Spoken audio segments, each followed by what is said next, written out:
Hello there, and may the 4th be with you.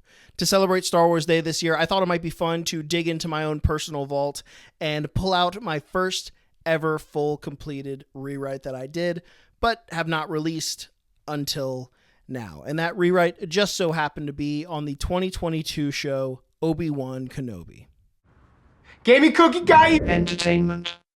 General thoughts on the Obi-Wan show, even 2 years later, is that I generally liked it, but I thought it was really uneven with some high highs and some low lows. But overall, there was some really great stuff in it. So I made it like a rule for myself that where possible, I actually want to stick to the original version and not deviate too much. Otherwise, it just becomes full fan fiction. Not that that's what this isn't. And yes, I'll admit, maybe if I was starting completely from scratch, I would just scrap the character of Reva, because when I refer to the low lows of the show, that's mostly and unfortunately what is centered around her character. And I want to be really clear here. I am talking about the character of Reva. Now, it wasn't a perfect performance, but I'm not trying to throw shade at Moses Ingram here. Lord knows she's had enough of that. And it's unfortunate because she really does have some great moments in this series. She's just kind of set up for failure, and I'm going to try and avoid that here. So that's the plan for this video. I would like to redeem this show through Reva, and we'll start in episode 1. Or since this is a Star Wars show and they've already claimed episode 1 as The Phantom Menace, we'll start in part 1. Part 1. Apologies for the trauma, but we are still going to go back to that fateful night of Order 66. We're going to go through a scene that follows a group of younglings defended by their Jedi Master, but here we're going to extend the scene to actually show, or, not show as much as you can get away with in a Disney show, the fellow younglings getting cut down and slain by the newly minted Darth Vader. Reva, among them, as a youngling, is also stabbed through the stomach with the lightsaber, a wound in Star Wars that used to be fatal, but now is totally fine, so we're just going to go with that. And for a moment, all is quiet until we see Reva rise back up and maybe even see a flicker of that Sith yellow of hatred in her eyes. Now, this information was saved as a reveal in the original series, but I don't think revealing it later adds all that much. I think knowing this ahead of time will pre-establish her hatred of Vader. It'll make her slightly sympathetic to the audience, and that way we have some goodwill built up before we make her kind of unlikable throughout the early part of this season. Part 1 then proceeds as normal, or at least as it did in the original show, with some minor cleanup, mainly in the form of tightening up that honestly laughable chase scene as Leia avoids her captors. I know we want to make her seem like a capable and competent young woman, but there's plenty of time for that later on, and she's definitely a child, so let's just get to it. Another small thing that I could take or leave, but I'm going to go ahead and add it, is an early moment of foreshadowing when Reva is on Tatooine. There will be a moment when she thinks she sees Obi-Wan Kenobi before Owen intervenes, and she uses the dark side to do that kind of mind reading ability that they've been shown to have of late. Now, Lars is trying to protect his family. He's not giving anything away as far as Obi-Wan goes. In fact, he doesn't even really like Obi-Wan, so it's not like he's lying or deceiving her when he tells her he has no love for the Jedi, but she can tell he is hiding something, especially when it comes to his family, and she's just quite not getting something. She maybe gets a whiff of Skywalker before her attention is taken elsewhere. The fifth brother says they have a lead on the Jedi Nari and they have to move now. Whiff of Skywalker. Yeah, I'm leaving that in. Part 2. I had no major gripes with this episode until near the end. There are a couple things I would like to change personally. Now, I especially liked the character of Haja as portrayed by Kumail Nanjiani, and so I want to give him a slightly bigger role in this episode, and I want to give him an actual lightsaber. And it gives another moment between Haja and Obi-Wan when Obi-Wan questions him about the lightsaber. Haja tells him that it was a dear friend of his and he was entrusted with it, and Obi-Wan tells him, then be worthy of it. It's an elegant weapon. For a more civilized age. But the main change I want to make to this episode is I want Reva to get into a position by the end of this episode to talk with Kenobi alone, or at least alone with Leia, before he escapes. Here is where she reveals her true intentions and her true plan, not only to Kenobi, but to the audience. We get on board with her sooner this way. So in my version, she is hunting for the strongest Jedi she can find, the one who can defeat her master, because she knows she's not strong enough. And so far, anyone she's faced, she has killed. So as far as hierarchy goes, she's at the top of her known food chain. She's searching for somebody stronger. So like she's done with every Jedi before, she wants to fight Obi-Wan to see if he's actually stronger than her and maybe strong enough to take on Vader. But Kenobi tells her she is deranged. He has no interest in this. She is only driven by the dark side. And he thinks when she's referring to her master, she's talking about Sidious. He says, there's no way I can defeat the Emperor. And she kind of laughs. She says, no, my master is not Darth Sidious. It's Darth Vader. Now, to this point, believe it or not, Obi-Wan has been insulated, isolated on Tatooine. So he had no idea that his former apprentice turned brother survived. And very similar to Luke's reaction later on in the series, Obi-Wan completely denies that this is even possible. He refuses to fight Reva, and he is haunted by visions of his past. This upsets Reva. She wasn't giving him an option here. She goes in for the strike, and Obi-Wan is not really putting up much of a defense in this vulnerable state. So it's good that the Grand Inquisitor comes in and says Lord Vader wants his former master alive. He breaks up the fight, but just then Haja, in a moment of bravery and redemption, ignites that lightsaber that he has had possession of this whole time and has never really actually had to wield, and he throws it at a nearby shipping crate labeled explosive. In the ensuing chaos in the shipping yard, Obi-Wan and Leia are able to escape. And I want to use this to give Reva like a specific reason to go after Kenobi, rather than like some vaguely justified, contrived revenge plot reasons. Now, I'm iffy on if she would know that Kenobi was Anakin's master. It depends on if I think younglings would have learned that. Maybe, maybe not, but I doubt she knows the outcome of their last fight, since I doubt Vader goes around telling that at all the Star Destroyer water coolers. So what she would know for certain is that Vader is especially interested in capturing this one particular Jedi, and so she must have concluded that he is one that he is afraid of. He is maybe the only one that can defeat Vader. And I added that line from the Grand Inquisitor just to make sure that she knows the relationship between Obi-Wan and Darth Vader. She knows that he was once his master. Part 3. I thought this episode was actually really solid, pretty cool. I liked it as originally written, except now that we've established Reva's motivation throughout this series, it'll help me fix something that really didn't sit right with me at the end of this episode. Like it might be the single biggest thing I would change, and I'm going to do that now. So at the end of this episode, Obi-Wan is defeated by Darth Vader, and Vader seemingly just lets him go for like vague plot armory reasons. And so I would like to give some plausibility to that. I would like to have Reva turn on Vader and step in at this moment. She knows Obi-Wan was his former master by now. She needs to keep him alive, so she steps in. And I'd like to give a moment to the loading droid. In that moment where Reva has Vader distracted, he is going to come up and hydraulically bear hug Vader. Vader has to force crush not only the robot, but himself in order to get him off, which leaves him a bit damaged and allows our heroes to escape. I especially like this as a midpoint for our series, and I think it's a pretty classic one. Like, Reva turns on Vader, and at least seemingly she's joining the good guys. And also, we've already captured Leia once this season, so I don't see any reason to do it again. We're not going to do that again. Part 4. All in all, Part 4 was the most unnecessary of the whole show, in my opinion.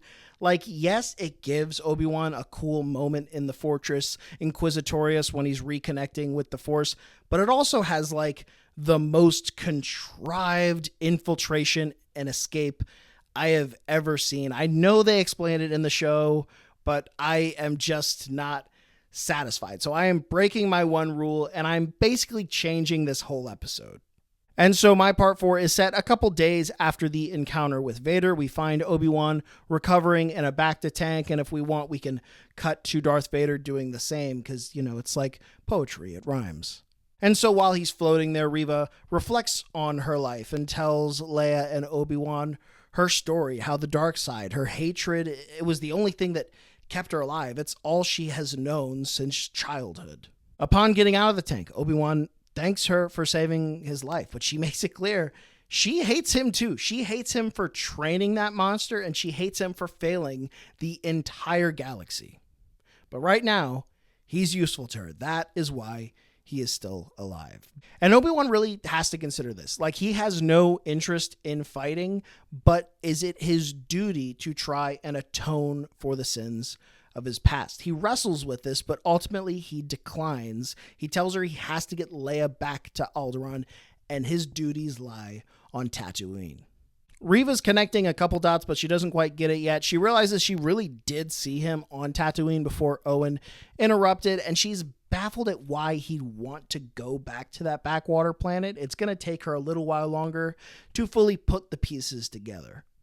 And so, dissatisfied by his answer, Reva sneaks off to do some shady villain stuff, while we are left with Obi-Wan and Leia learning about the path and what they are doing to help spark rebellion in the galaxy, which in turn helps spark that idea in Leia. And now will be my replacement for Obi-Wan, like really starting to get his groove back. So Reva returns and she asks Obi-Wan to spar with him, just a friendly spar to try and knock the rust off. He agrees, and they go to like an open hangar bay, and they draw a bit of a crowd because lightsaber fights are not something you see in the galaxy very often these days. And so they start doing some light choreography with their lightsabers. They're getting into the action a little bit. They're talking while they do this. She talks about her time as a Padawan and what she's been doing as an Inquisitor since. He's talking about his time as a Jedi Knight and General in the Clone War, and they talk a little bit about Anakin, and the more he comes up, Reva starts to fight a bit harder. Obi-Wan has to catch up with what she's doing. The more they talk about Anakin and his training and what he became, the harder she's fighting, because more than Obi-Wan, she really knows what he is right now, and she is fighting even harder. She knows exactly how much hatred is in Darth Vader. She knows what he unleashed upon the world. And finally, it gets to a point where Reva in this sparring session does best Obi-Wan Kenobi. Now, yes, he's not at full power, and yes, he's still kind of holding back, which drives Reva even more crazy. She is focused on power. She is focused on strength. She cannot abide by weakness. She says she knew this would happen. She knew he could never be ready unless she made him ready.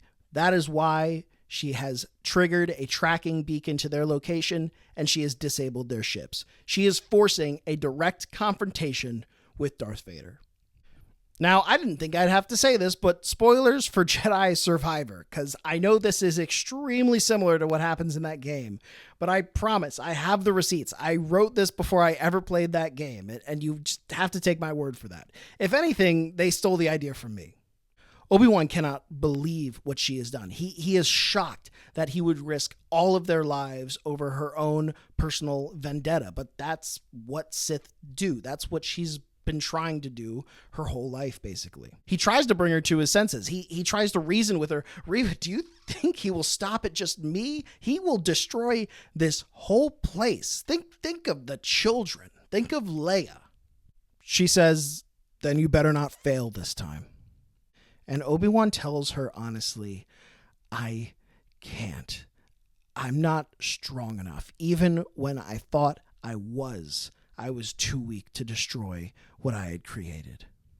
And at this mention of weakness, Reva has to pause. Up until now, her instinct, what she has been trained to do, is destroy any weakness in herself, destroy any weakness in others.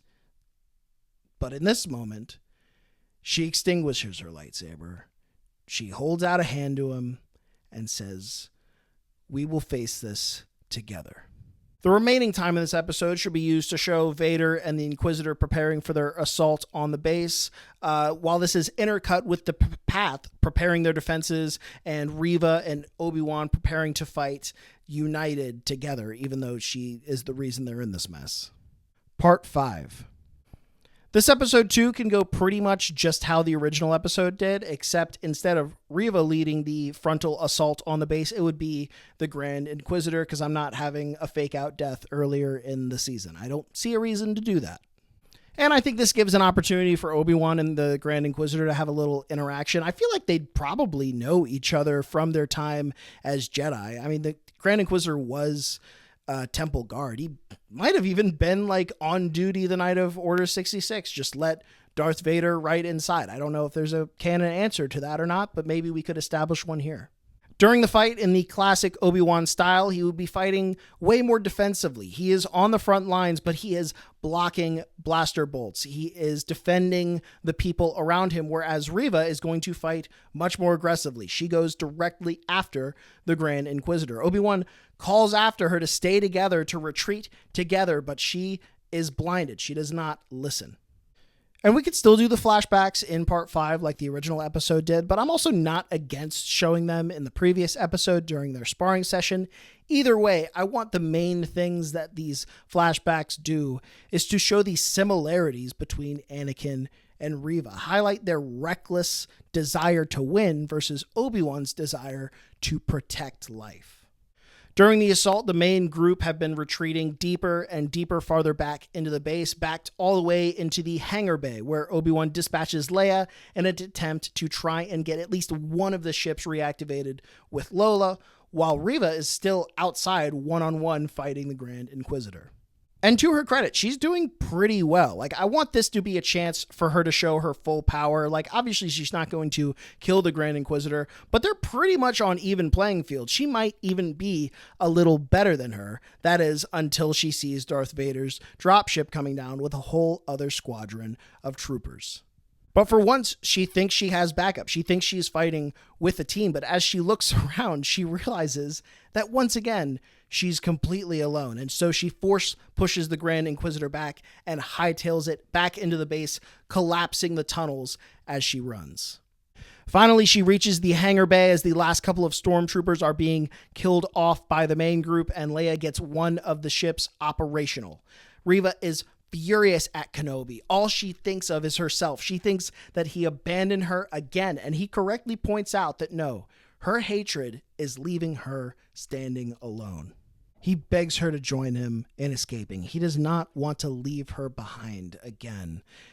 But similar to the end of episode 2, she lashes out. But showing the growth over the course of this season and showing the difference in their two characters, all it takes is a breath from Obi-Wan, and in a few quick motions, he has sliced her double-sided lightsaber in two and won the fight.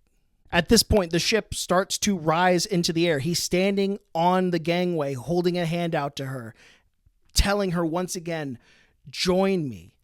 And this time, she releases one half of her formerly won lightsaber and takes his hand and takes a step onto the ship. And just as the ship rises farther into the air, Darth Vader bursts through the wall like a sinister Kool-Aid man and catches the ship mid-air with the Force. And he begins to crush it. And Reva, she takes a look at her adversary, the one she hates more than anyone else, and then looks back at Kenobi. And sadly, in a moment he knows all too well, he tells her, don't try it. But she jumps anyway, igniting her remaining single-bladed lightsaber. He was wise to use you against me. The ensuing fight between Reva and Vader goes exactly how it did in the original and exactly how you would expect it to. She is just no match. And like when she was a child, Darth Vader stabs her through the stomach and delivers the line, if this was to be the caliber of the next generation of Jedi, then I did the galaxy a favor, youngling. Now die here in this miserable sand. And so we end this episode almost exactly where the original does. We have Obi-Wan and company on a damaged ship. We have Darth Vader and the Grand Inquisitor going to pursue, and we have Reva lying in the dust, mirroring the first episode's opening when she rises full of rage and coughs out the name Skywalker. And in case it's not clear to the audience, we cut to Luke on Tatooine, so we know her next objective. And I know my method of having Reva connect the dots is just as contrived, if not more contrived, than the original show was. I just hated the simple convenience of her finding the communicator, so I'm going to go with my version instead, but I'm sure there was a better way to do this. Part 6. In my opinion, Part 6 was basically perfect in the original, except I didn't like the Reva stuff because I didn't like her character up to this point.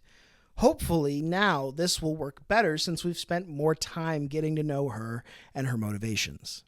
And so we open with Reva on Tatooine. One small thing I'd like to change, but she looked in way too good of shape in the original.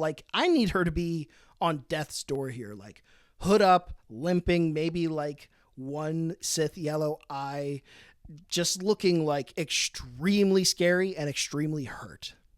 When Reva finds and enters the home of Owen and Beru, she announces that she is looking for the son of Skywalker. Owen asks why. What has he done to you? He's just a boy. He tries to hold her off, and she replies with something innocuous. I want to give him a message from his father.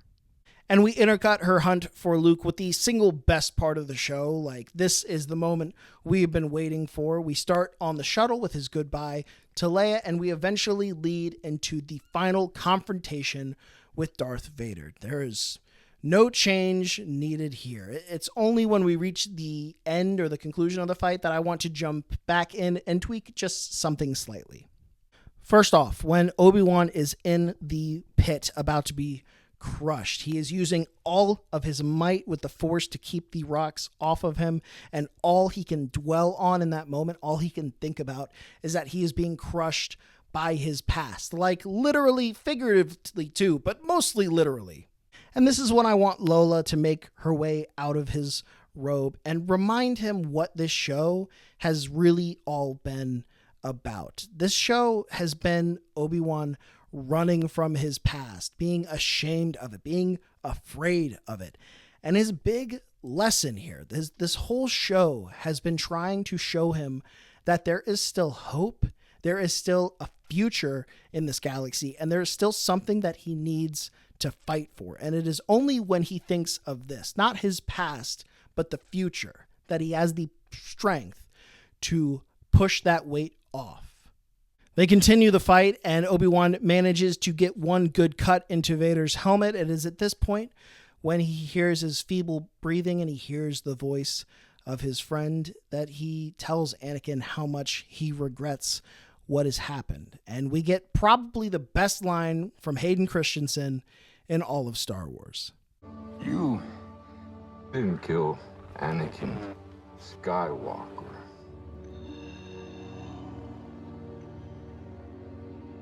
I did. And now I want to end this thing in a draw. I don't want any implication of someone beat somebody. I don't want to mess with the established canon.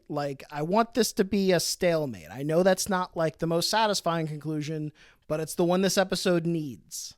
And what better way to do that than a seismic event caused by the Force? The two are pushing against each other with such strength that it ruptures the small planetoid they are on right down the middle. It causes a fissure in the Earth.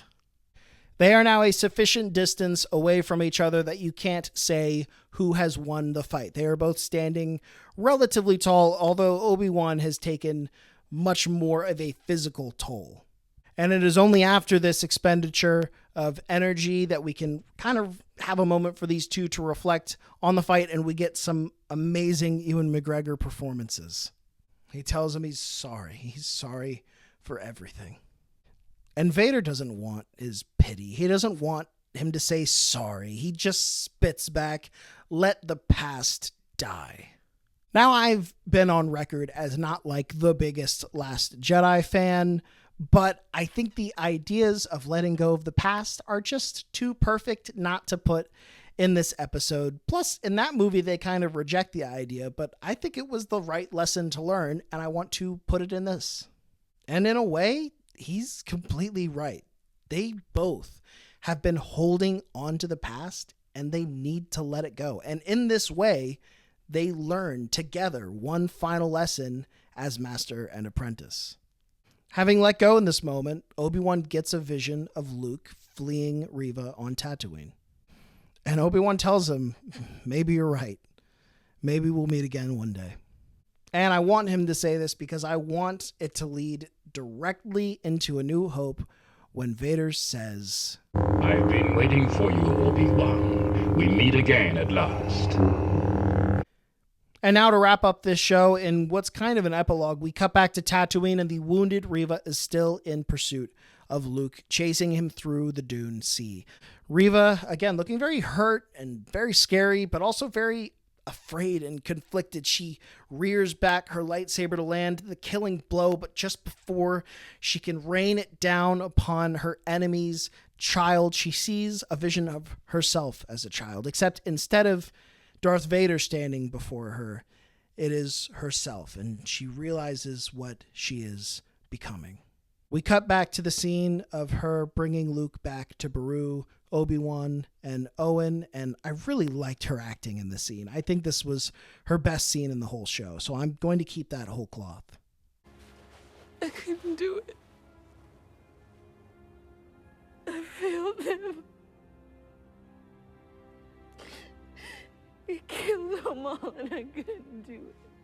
Obi-Wan assures her, no, you are not him. You have proven that you are stronger than he can even imagine. Who you become now and what you do with that strength, that is up to you.